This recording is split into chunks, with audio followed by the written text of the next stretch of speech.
Bismillahirrahmanirrahim. Sajak Amanah Bangsa. Karya Muhammad Elfi Hishaim Jufri. Maruah bangsa tertegak kini berdaulat. Bumi tumpah memeluk makna merdeka. Zaman meluncur laju tanpa guncangan. Akal kolektif menimbang jalan berhemat. Tradisi berakar memandu arah wibawa. Akar itulah bahasa menyulam tekad. Adat hidup mengikat rasa kebersamaan.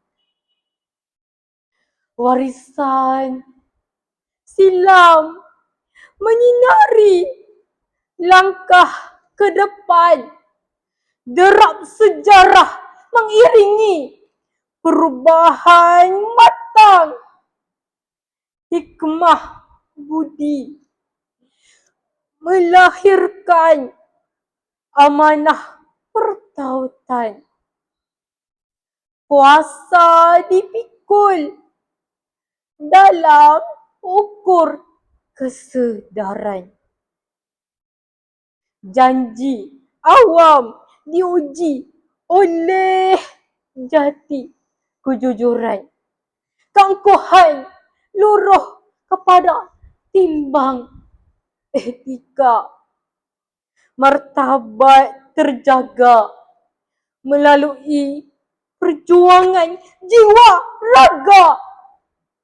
Pengorbanan menguji hukum budi bersama.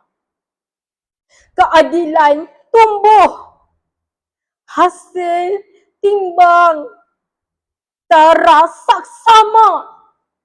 Badani terbina berlandaskan bijaksana leluhur.